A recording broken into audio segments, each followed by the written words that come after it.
As you can see, this car park we're just showing you here, it says Wilson's Car Park, but in actual fact it's a car parking company in Perth, and it has no legal or lawful standing whatsoever. If you look up Google, you will find that these car parks are a scam. Nothing more than a scam. You do not have to pay it.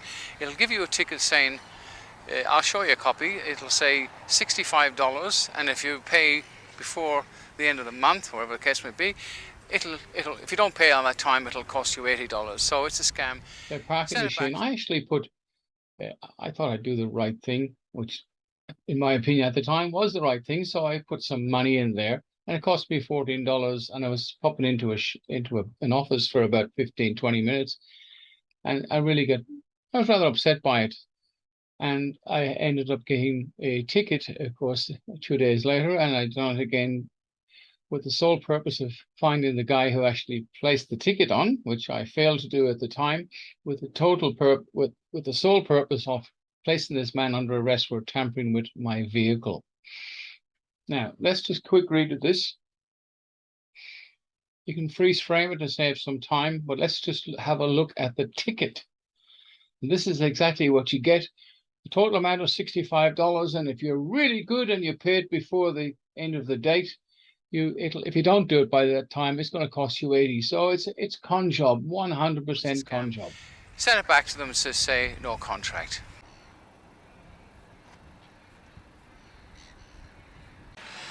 This is Wells Street in Frankston. If you see behind me here, shops on the corner in the prime areas, all empty. And they've been empty now for quite a long time. And I know the landlord, which I don't know whether they'll actually want to speak to me or not.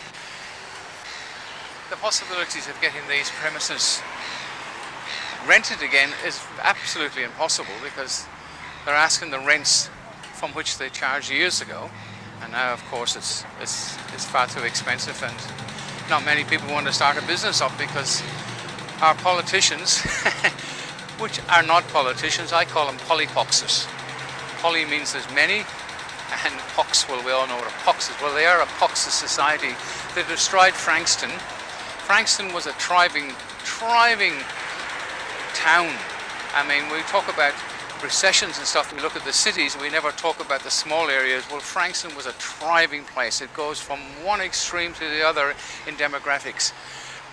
Multi-million-dollar houses down to ordinary, everyday living people's flats and stuff, but it's been destroyed. Now let's look at a few more empty premises just in this main street in Frankston.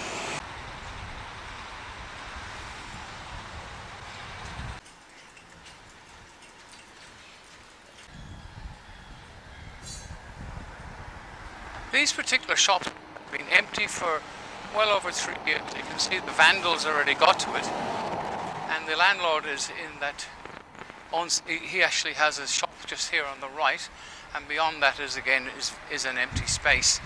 And this has gone on for years. Now, we did offer him a group.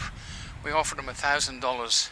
We did make an offer of $1,000 a month in the meantime, so we could rent this place for our common law activities, and no, he wanted $2,000 odd. Now it's been, since that we made that offer, it's been empty for 6 months, but it's been empty for over 2.5 years now, and it's just going to waste and until we get these criminal politicians. Now remember, there's an election coming up in November, and the same criminals that destroyed these polypoxes that have destroyed our lives with idiotic narratives, and the opposition is just as bad. We have no opposition, and yet we will continue to vote for these clowns and allow this to happen.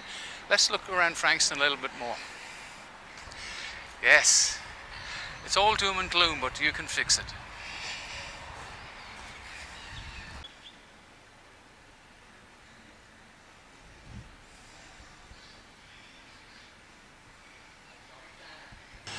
And all these vacant places are just in a short few meters down from the P&N highway. It's just one side of the street, and if you look across, you'll find the same thing on the other side. Empty vehicles, or empty offices.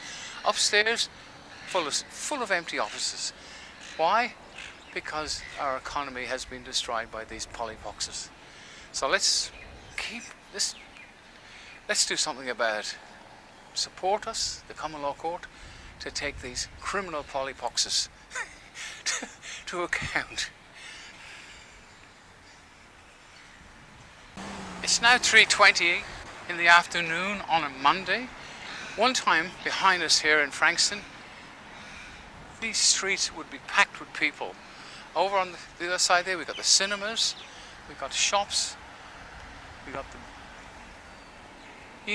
Back before all this idiotic BS went on, this was a thriving town. It would be littered. The parking spaces were impossible to find. And now, it's just a ghost town, just like the city itself.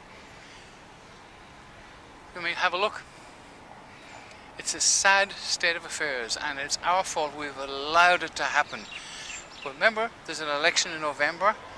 The same polypoxes, criminals, are going to try and get back in and continue their onslaught of control and forcing people into wearing muzzles, and only you and I can stop it.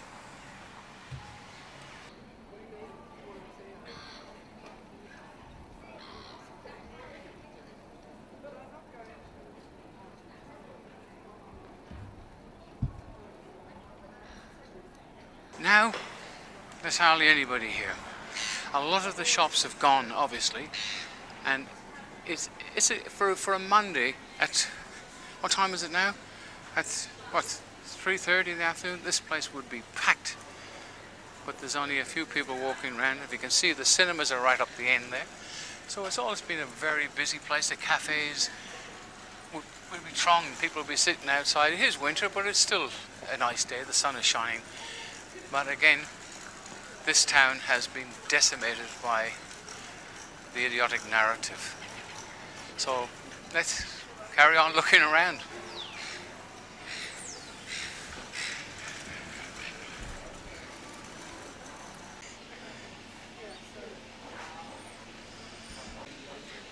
Empty shops, empty shops.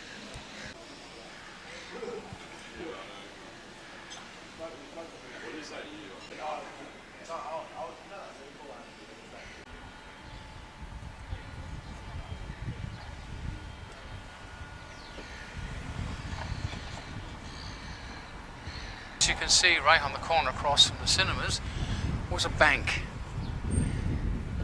It's gone as well.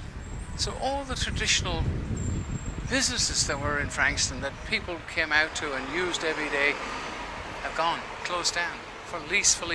And I'm only going to cover a very small part of Frankston, because I'll be walking around for hours carrying this camera and the batteries will probably run out. But I'm just giving you an example of what we've allowed our polypoxes to do. Keep remembering that word. It's hard to believe that this is Frankston in August 2022. Again, empty shops, boarded up. Right here on the corner of Wells Street and the Pean Highway, another major building, a business that was thriving years ago, completely gone. Now let's just look across the road and we'll see the contrast and how the other half live, the ones that keep sending you bills every day.